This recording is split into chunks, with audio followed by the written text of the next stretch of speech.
नमस्कार दोस्तों, मेरे इस चैनल में आप सबका स्वागत है। Katni railway station. आप में से बहुत सारे लोग जो रेलवे को पसंद करते हैं कटनी के बारे में बहुत अच्छी तरीके से जानते होंगे। मैं कटनी को जो ऑब्ज़र्व करना सीखा वो 1995 से ऑब्ज़र्व करना सीखा। चूँकि रेलवे के प्रति मेरा नॉलेज, इंटरेस्ट, टेक्निकल एस्पेक्ट हो गया, अदर चीज़ें हो गई, ट्रेन जो है रेल ट्रैक कैसे करती है, ऑलरेडी मैंने बचपन से ही 7-8 में समझ लिया था। हालांकि इंजीनियरिंग में आने के बाद मुझे टेक्निकल तरीके से समझ में आया कि कैसे ट्रेन ट्रैक चेक करती है, लेकिन जब मैं ऑब्ज़र्व किया 7-8 में तो मुझे समझ में आया कि ऐसे जाके ट्रैक जो है लूप लाइन में जाती है या ट्रैक को इस तरीके का अरेंजमेंट उसको लूप लाइन में ले जाता है। ये सब सारी चीज़ें आज के इस वीडियो पर हम डिस्कस करेंगे कि किस तरीके से कटनी, मैं अपने बचपन में किस तरीके से कटनी को देखता था, उसके बारे में इस वीडियो में चर्चा करूंगा। चैनल को सब्सक्राइब अवश्य करिए और साथ ही हम बात करेंगे कि किस तरीके से ग्रेड सेपरेटर बना है यहाँ पर, उसकी क्या खास बातें हैं, इसी वीडियो के माध्यम से हम चर्चा करेंगे। सबसे पहले तो मैं आपको जानकारी के बता दूं कि 1995 में जब मैं कटनी जाता था तो मुझे समझ में आ गया था, काफ़ी छोटा था मैं उस समय, कि कटनी में टोटल 5 तरफ से रेलवे ट्रैक आता है। पापा भी मुझे बताते थे, पापा से मैं पूछता था तो सिंगरौली हो गया, बिलासपुर हो गया, उसी तरह से बीना की तरफ जाता था ट्रैक, जबलपुर की तरफ जाता था जो नागपुर या इटारसी तरफ जाता है, और उसी तरीके से वाराणसी से एक ट्रैक आता था मैहर वाला।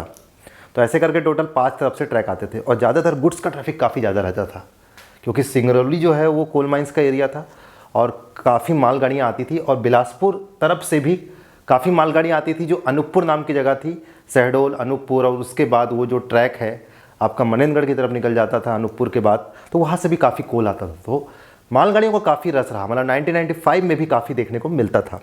एक बार की वाकया है, सुनाना चाहता हूँ कि किस तरीके से उत्कल एक्सप्रेस को आउटर पे कटनी पे खड़ा कर दिया गया था।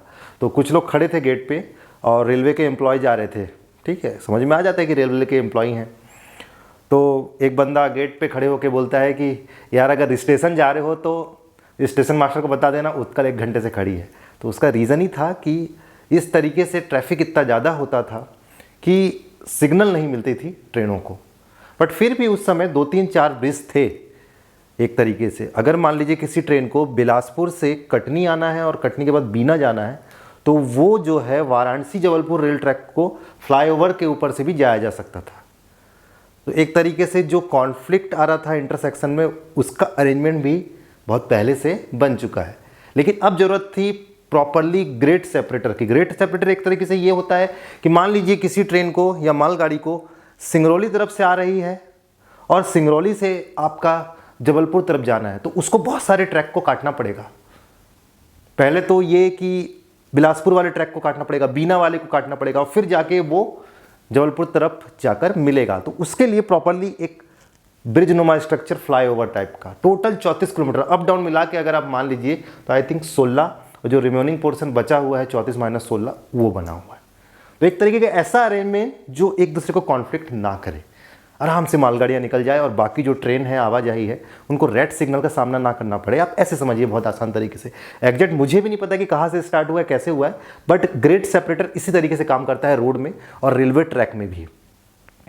तो ये जो है लगभग आपका 34 किलोमीटर के आसपास का बना है और 130 किलोमीटर पर आवर की स्पीड से जो है उसका ट्रायल रन हुआ, सक्सेसफुली रहा।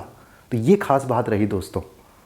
एक तरीके ये प्रोजेक्ट कंप्लीट हो चुका है और अब जो भी गाड़ी आएंगी उनको कॉन्फ्लिक्ट का सामना उतना नहीं करना पड़ेगा। लेकिन एक खास बात है दोस्तों कि मेरा जो ऑब्जर्वेशन रहा था चाइल्डहुड से, बचपन से, कि जो गाड़ियाँ वाराणसी तरफ से आती थी और जबलपुर इटारसी निकलती थी उनको उतना दिक्कत नहीं होता था, 10 मिनट का स्टॉपेज रहता था। लेकिन मोस्टली जो हमारी उत्कल एक्सप्रेस हो गई, अमरकंटक एक्सप्रेस हो गई, उनका जो है वो लोकोमोटिव का डायरेक्शन चेंज होता था और वो कॉन्फ्लिक्ट भी ज़्यादा करती थी, तो उस वजह से उनको काफ़ी रुकना पड़ता था। लेकिन बाकी जो ट्रेनें हैं उतना मैं नहीं देखा। जैसे उस समय मैं जानता था महानगरी एक्सप्रेस जाती है, आई थिंक वो मुंबई से वाराणसी आज भी चलती है, तो वो बचपन से ही मैं 1999 की बात है जब पता चला कि ये ट्रेन होती है। तो एक तरीके की फीलिंग जुड़ी हुई है कटनी से और बहुत लोगों की जुड़ी हुई है जिनको रेल पसंद है, और even centre part of India है कटनी, ठीक है। आशा करता हूँ दोस्तों ये वीडियो आपको काफ़ी अच्छा लगा होगा। मिलते हैं अगले इंटरेस्टिंग वीडियो में। वीडियो देखने का बहुत बहुत धन्यवाद।